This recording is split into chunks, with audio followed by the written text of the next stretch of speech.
Hello student, welcome in Aradhya classes. मैं हूं आपका साइंस टीचर आकाश उत्तरिया। आज मैं लेके आया हूं चैप्टर नंबर 15 का लेक्चर नंबर 5। टॉपिक है आज का biodegradable and non biodegradable substance. तो वो जानने के लिए आपको देखनी पड़ेगी एक्टिविटी नंबर 15.5। क्या है एक्टिविटी नंबर 15.5 में? Collect waste material from your homes. आपके घर में जो वेस्ट मटेरियल है उसको कलेक्ट करना है। तो आपके घर में पूरे दिन में या आप देखोगे 2-3 दिन में कौन सी वेस्ट मटेरियल निकलती है। तो कुछ एग्जाम्पल मैंने यहाँ पे लिखे, लाइक स्पॉइल्ड फूड, मतलब कि बिगड़ा हुआ कोई खाना। वेजिटेबल पील्स, हम शाक बनाते हैं तो शाक में वेजिटेबल्स की जो पील्स होती है, छिलके, वो निकालते हैं ना, तो वो भी एक वेस्ट मटेरियल है। उसको भी आपको क्या करना है? कलेक्ट करना है। यूज्ड टी लीव्स, सुबह सुबह में उठ के चाय बनाते हैं तो चाय की जो यूज्ड हुई पत्तियाँ है वो तो आप डस्टबिन में फेंक देते हैं ना, तो उसको भी आपको क्या करना है? कलेक्ट करना है। ओके। मिल्क पैकेट, सुबह में दूध की थैली, तो जो दूध की थैली है उसको भी कलेक्ट करना है। एम्प्टी कार्टून्स, बाहर से कोई चीज़ खरीद के लाते हैं, उसका कोई कार्टून होता है, बॉक्स होता है, वो। वेस्ट पेपर, एम्प्टी मेडिसिन बोतल, घर में कोई बूढ़े दादा दादी होती है तो उसकी जो मेडिसिन, वो मेडिसिन लेते हैं तो उसकी स्ट्रिप्ट, तो वो भी फॉइल से, एल्यूमिनियम फॉइल से बनी होती है, तो वो भी आपको कलेक्ट करना है। ओल्ड टोन कोल, 3-4 महीने 5 महीने हो जाते हैं तो हमारे कपड़े भी क्या होता है?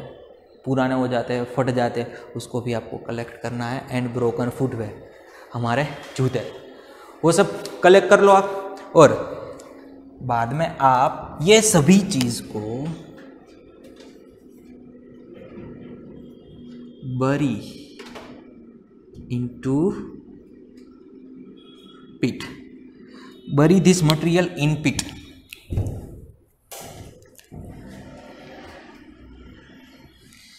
Bury this material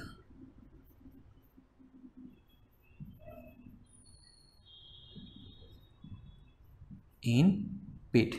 ओके, तो बना दो एक खड्डा और डाल दो ये सब चीज़ें। ये जो वेस्ट मटेरियल है ना आपका, वो मैंने डाला है यहाँ पे। This is waste material from your home. बाद में एक खड्डा करा, खड्डे में ये सब मटेरियल आपने डाल दिया। बाद में जो सॉइल होती है, मिट्टी, उसको क्या कर देना? इस पर डाल देनी है मिट्टी।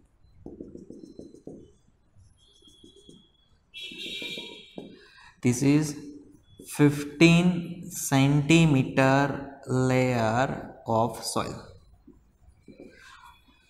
दिन में 2-3 बार आपको क्या करना है? उस पर पानी छिटकते रहना है, मतलब कि वो मॉइस्ट रहनी जरूरी है। हमारी जो सॉइल है वो ऑलवेज मॉइस्ट रहनी जरूरी है।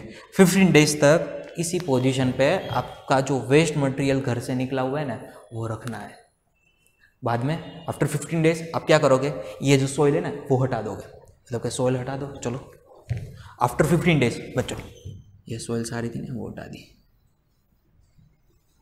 तो आप जब देखोगे तो उसमें से जितना मटेरियल आपने लिया होगा ना, उसमें से बहुत सारा मटेरियल जो बायोडिग्रेडेबल है वो डिकम्पोज हो गए, मतलब कि वो आपको नहीं मिलेंगे।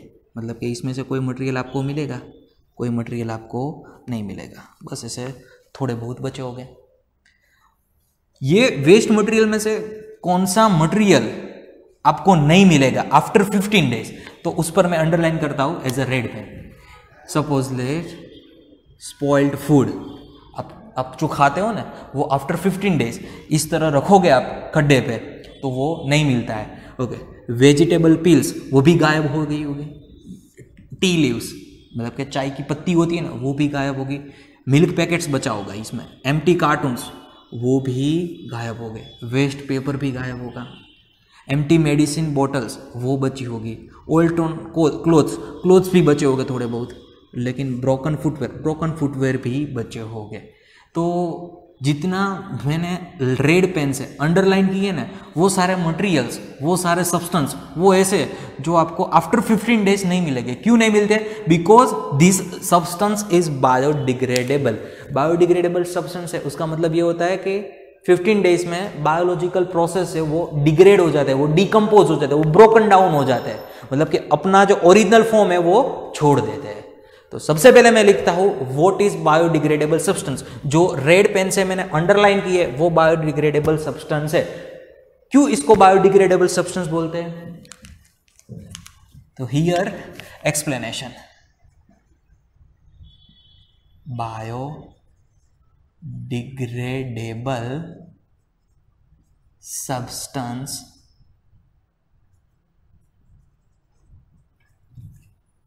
Are broken down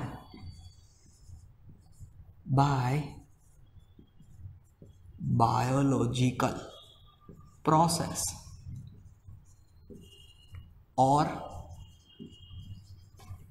microorganisms।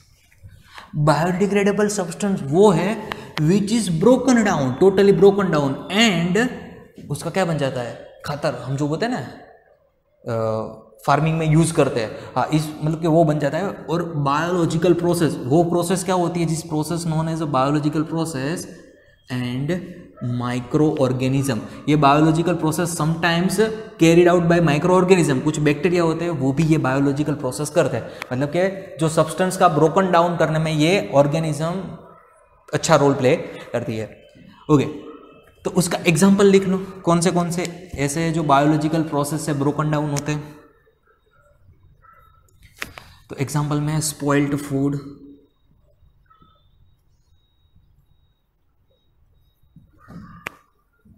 Vegetable peel,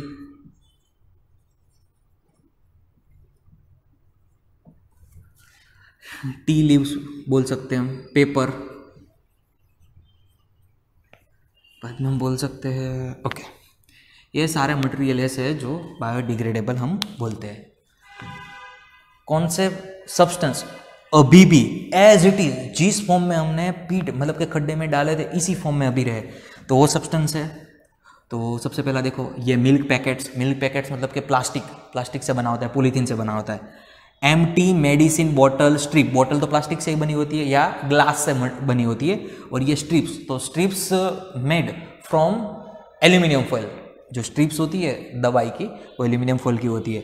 ton clothes का डिग्रेडेशन होता है लेकिन देर लगती है, मतलब कि थोड़ी देर, मतलब कि ये 15 डेज में वो डिग्रेड नहीं हो जाता है। क्लोथ्स का डिग्रेडेशन होने में थोड़ा टाइम लगता है। और ब्रोकन फुटवेयर, तो हमारा जो फुटवेयर होता है तो उसमें से प्लास्टिक मटेरियल सबसे ज़्यादा यूज होता है। तो वो सब्सटेंस ऐसे जो बायोलॉजिकल प्रोसेस से ब्रोकन डाउन नहीं होते हैं। ध्यान से सुनो, substance which are not broken down by biological process, this substance is known as a non biodegradable substance. उसकी डेफिनेशन लिख लेते हैं।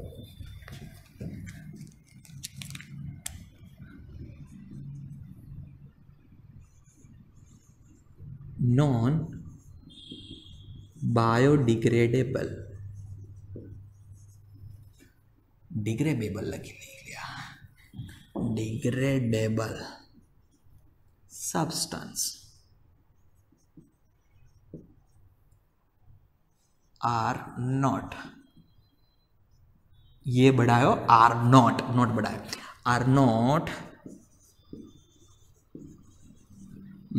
broken down by biological process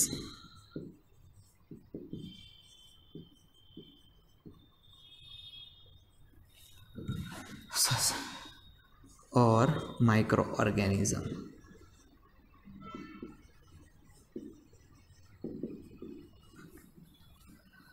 As for example, example क्या दे सकते हैं आप? तो आप दे दो plastic, glass, metal, which are example of non biodegradable substance. Sometimes बच्चों इस तरह से क्वेश्चन पूछा जाता है कि जो आपके घर में से गार्बेज निकलता है तो वो कौन से टाइप के होते हैं? तो 2 टाइप्स के होते हैं, one is biodegradable and other is non biodegradable substance. यह है एक्टिविटी नंबर 15.5। इसके बाद जो एक्टिविटी आती है वो 15.6। 15.6 में आपको बोला गया है कि आप लाइब्रेरी में जाओ या इंटरनेट में से कोई ऐसा सब्सटेंस ढूंढ के निकालो which is non biodegradable. Non biodegradable substance हमारी इकोसिस्टम में जिस तरह से पड़ा होता है ना वो उसी तरह से लंबे समय तक वैसे का वैसे ही रहता है। सपोज सबसे ज़्यादा इकोसिस्टम में नुकसान जो पहुंचाता है वो हमारी सॉइल या वाटर को पॉल्यूट करता है, वो मटेरियल है प्लास्टिक मटेरियल। प्लास्टिक में बारे में मैं आपको बताता हूँ।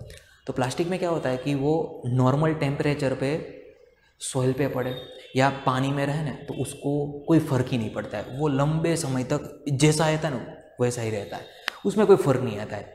बट यही प्लास्टिक को आप हाई टेम्परेचर या हाई प्रेशर अप्लाई करो ना तो वो प्लास्टिक क्या हो जाता है, वो चेंज हो जाता है, मतलब कि वो अपनी स्टेट चेंज कर देता है।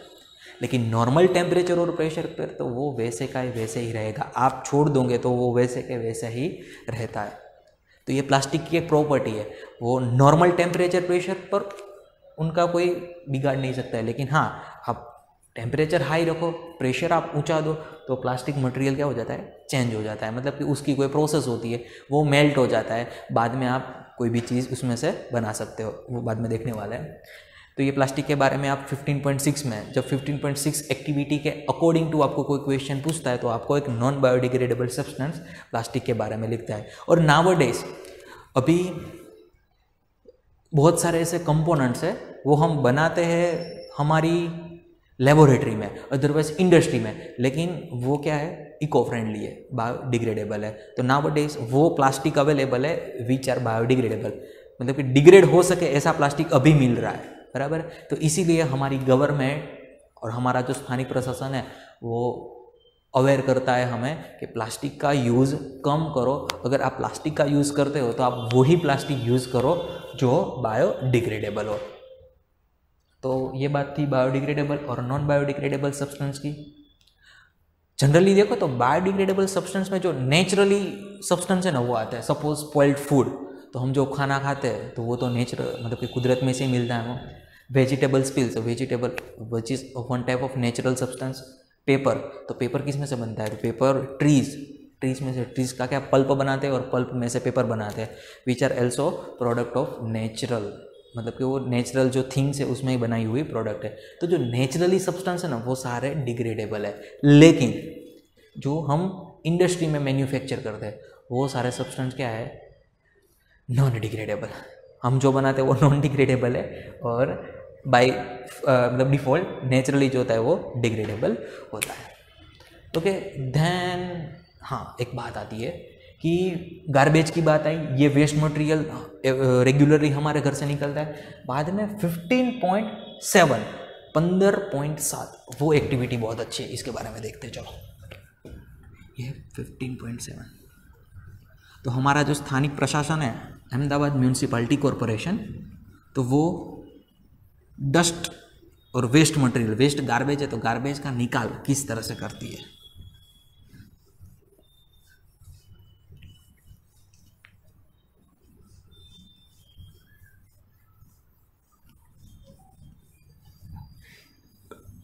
चलो देखते हैं इसके बारे में, मजा आएगी, बहुत बढ़िया टॉपिक है।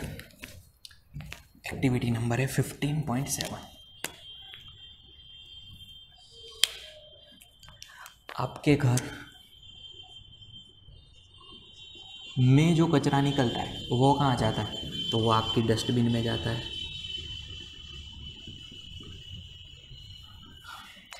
हर रोज सुबह ये डस्टबिन में जो कचरा है वो कलेक्ट करने के लिए door to door garbage collection van आपके घर पर आती होगी, स्वच्छ भारत का इरादा वाली। Door to door collection, garbage collection वान।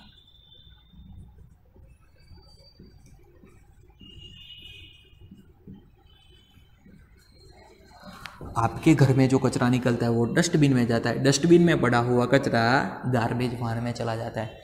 बाद में ये वान वाला ड्राइवर ये पूरी गाड़ी लेके जाता है डंपिंग साइट पे।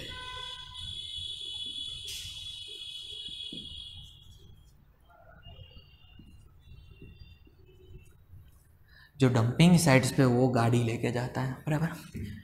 डंपिंग साइट्स में क्या होता है बच्चों? सेपरेशन होता है। किस तरह से? बायोडिग्रेडेबल गार्बेज और नॉन बायोडिग्रेडेबल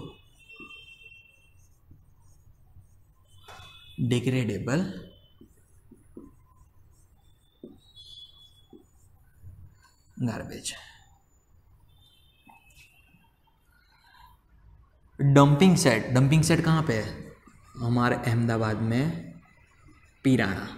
तो हमारा जो सारा कचरा है वो पीराना जाता है और उसमें से क्या होता है? बायोडिग्रेडेबल गार्बेज और नॉन बायोडिग्रेडेबल गार्बेज का सेपरेशन होता है। जो बायोडिग्रेडेबल गार्बेज है ना, उसमें से उसका डिग्रेडेशन करके, डिकम्पोजिशन करके फर्टिलाइजर बना देते हैं। और जो नॉन बायोडिग्रेडेबल गार्बेज है उसको क्या करते हैं? हैवी टेम्परेचर पे हीट करते हैं। हीट करने से मतलब कि नॉन बायोडिग्रेडेबल में सबसे ज़्यादा क्या होगा? प्लास्टिक होगा, अदरवाइज मेटल हो गए। तो वो उसको क्या करते हैं? हीट करते हैं। हीट करने से वो मेल्ट हो जाती है। बाद में उसको नए मतलब कि नए रंग रूप देके उसमें से नए पदार्थ, नए सब्सटेंस बना देते हैं। इसको क्या बोलते हैं?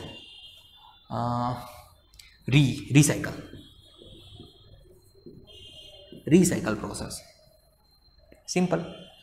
तो ये है हमारा गार्बेज का पूरा निकाल के, हमारे कचरे का निकाल के इस तरह से होता है। घर पे जो कचरा आता है वो डस्टबिन में जाके डोर टू डोर हर रोज़ सुबह कहाँ चला जाएगा? गार्बेज कलेक्शन वान में। बाद में वो वान कहाँ जाएगी? डंपिंग साइट पे। डंपिंग साइट कहाँ पे है? अहमदाबाद में हमारे म्यूनसिपलिटी ने कहाँ रखी है? पीराना, बराबर है। बाद में बायोडिग्रेडेबल गार्बेज और नॉन बायोडिग्रेडेबल गार्बेज का सेपरेशन होगा। जो बायोडिग्रेडेबल गार्बेज है उसमें से फर्टिलाइज़र बनाने की प्रोसेस स्टार्ट करेंगे वो, और जो नॉन बायोडिग्रेडेबल गार्बेज है उसको क्या करेंगे? हैवी टेम्परेचर पे हीट करेंगे, बाद में उसका रिसाइकल करेंगे, बराबर। तो ये प्रोसेस है एक्टिविटी नंबर 15.7 की, कि हम गार्बेज का निकाल इस तरह से करते हैं। बाद में एक एक्टिविटी आती है 15.8। हाँ, ओके।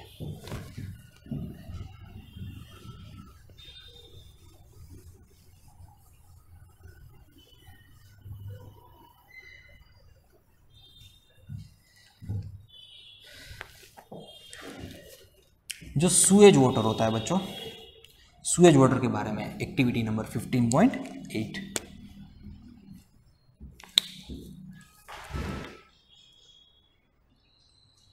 ओके, तो 15.8 में जो गटर का पानी होता है जिसे हम बोलते हैं सीएच वाटर, यह सुएज वाटर हमारे घर से निकलते, जो सुएज जो गटर की जो पाइपलाइन होती है वो पाइपलाइन के माध्यम से सबसे पहले जाएगा साबरमती में। नहीं, साबरमती में सीधा नहीं जाता है भाई साहब। सबसे पहले वो पानी कहाँ जाएगा? एसटीपी प्लांट में। अब आपको पता नहीं होगा एसटीपी क्या है, तो एस का मतलब होता है सीवेज, टी का मतलब होता है ट्रीटमेंट और पी का मतलब होता है प्लांट। आपसे घर से जो गटर का पानी ट्रीट होने के लिए, ट्रीटमेंट के लिए जाता है सुएज ट्रीटमेंट प्लांट में। सुएज ट्रीटमेंट प्लांट में गटर के पानी की क्या प्रोसेस करेंगे भाई साहब? तो वो लोग removal of hazards substance like nitrate and sulfate। Okay, तो वो नाइट्रेट और सल्फेट को सबसे पहले बाहर निकाल देते हैं, क्योंकि विच इज़ हैजार्डस। अगर वो सुएज वाटर डायरेक्टली साबरमती में चला जाएगा तो उसमें नाइट्रेट हो गए, सल्फेट हो गए, तो वो जो साबरमती में पानी में जो एक्वेटिक्स इकोसिस्टम है हमारी, उसको डिस्टर्ब कर देगा। मतलब कि साबरमती में कोई भी जीव जिंदा नहीं रह पाएगा जो सीधे सीधा पानी आप साबरमती में डालते हो। तो नहीं डालते, सबसे पहले उसकी ट्रीटमेंट करते हैं। ट्रीटमेंट में क्या करते हैं, removal of nitrate and sulphate, nitrate और सल्फेट का रिमूवल कर देते हैं। ओके, देन क्या होता है, दूसरी वो प्रोसेस करते हैं सुएज ट्रीटमेंट प्लांट में, इंक्रीज ऑक्सीजन लेवल। जो सुएज का पानी होता है ना, इसमें ज़्यादा ऑक्सीजन नहीं होता है, तो वो पानी में क्या करते हैं, ज़्यादा से ज़्यादा ऑक्सीजन को ऐड कर देते हैं।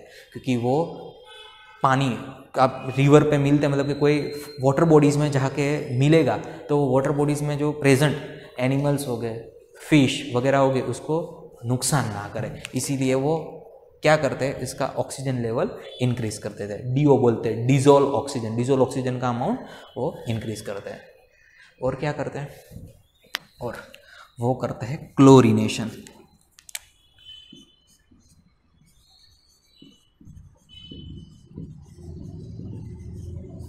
क्लोरीनेशन करने से जो गटर के पानी में ऑर्गेनिज्म, छोटी छोटी माइक्रो ऑर्गेनिज्म होती है, फंगी, बैक्टीरिया, वो सब मर जाते हैं, कील हो जाते हैं।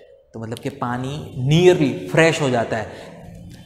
सुएज ट्रीटमेंट प्लांट में से निकला हुआ पानी आप नियर बाय कोई भी वाटर बॉडीज़ में छोड़ सकते हो। मतलब कि कोई तालाब है तो तालाब में भी आप छोड़ सकते हो, नदी में भी आप छोड़ सकते हो।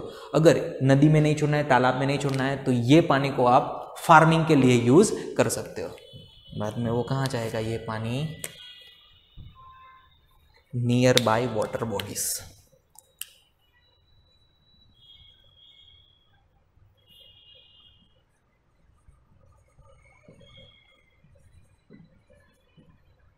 और यूज्ड फॉर फार्मिंग। आप खेती में भी यूज़ कर सकते हो या वाटर बॉडीज में छोड़ सकते हो। डायरेक्ट सुएज वाटर को आप फार्मिंग के लिए नहीं यूज़ कर सकते हो। ये सुएज वाटर को डायरेक्टली आप नियरली वाटर बॉडीज़ में नहीं डाल सकते हो। सबसे पहले आपको क्या करना है, उस पर ट्रीटमेंट करनी है। तो वो ट्रीटमेंट क्या होती है, एसटीपी प्लांट में होती है, सुएज ट्रीटमेंट प्लांट में हो जाती है। उसमें क्या होता है, तो सबसे पहले हैजार्डस सब्सटेंस है नाइट्रेट सल्फेट को रिमूव किया जाता है। बाद में उसका जो डिजोल्व ऑक्सीजन का लेवल इंक्रीज करते हैं और क्लोरीनेशन करते हैं। तो क्या होता है कि वो पानी छोड़ सके ऐसा, मतलब कि उसकी क्वालिटी थोड़ी इम्प्रूव हो जाती है। तो ये सुएज ट्रीटमेंट प्लांट वही करता है, जो गटर का पानी है उसकी क्वालिटी इम्प्रूव करता है। ओके, 15.8 एक्टिविटी में आपको ये सिखाया गया है। 15.8 के बाद जो एक्टिविटी आती है 15.9, इसके बारे में देख ले भाई साहब।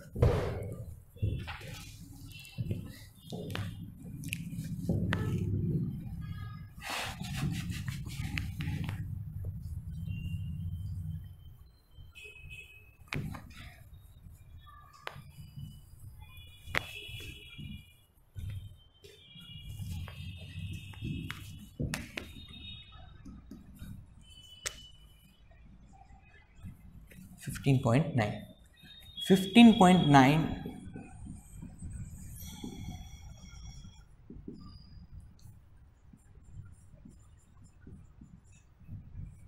Electronic waste.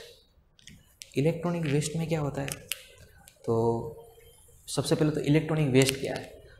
आप मार्केट में से हेडफोन परचेस करके लाए, महीना 2 महीना 3 महीना आपने यूज़ किया, बाद में वो बिगड़ गए, विच इज़ इलेक्ट्रिक वेस्ट।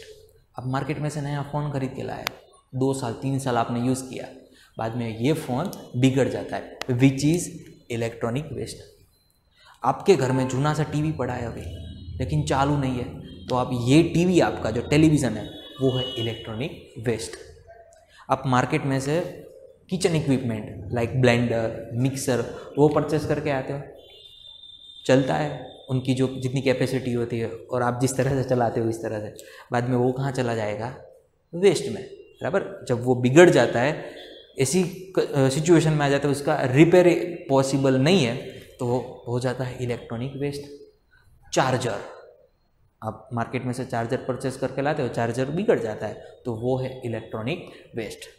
मतलब कि इलेक्ट्रॉनिक आइटम जब बिगड़ जाती है, रिपेयर नहीं होती है, तो वो बन जाती है इलेक्ट्रॉनिक वेस्ट। कोई भी इलेक्ट्रॉनिक आइटम ले लो, इसमें आपको 3 चीज़ मिलेगी मिलेगी ना मिलेगी। कौन सी वो 3 चीज़ है? प्लास्टिक, रबर, जो वायरिंग होती है ना, वायरिंग पर ऊपर लगाने वाली परत वो रबर या पॉलीथीन मटेरियल की होती है। तो प्लास्टिक, रबर,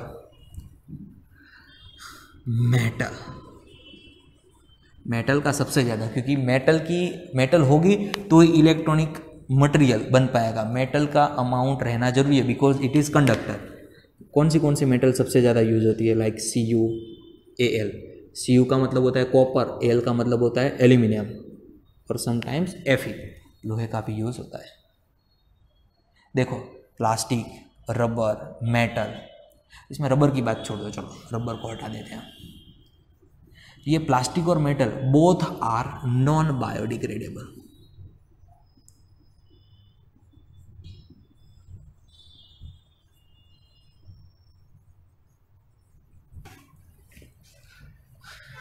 तो क्या करोगे? आपका चार्जर बिगड़ गया, क्या आप फेंक दोगे डस्टबिन में? नहीं फेंकना है। जमीन पे फेंक दोगे? कहीं भी नहीं फेंकना है। क्या करना है? भंगार वाले को देख देना है, क्योंकि भंगार वाला क्या करेगा? ये प्लास्टिक या इलेक्ट्रॉनिक वेस्ट होगा ना, उसमें से मेटल और प्लास्टिक सबसे पहले दोनों को अलग अलग कर देगा।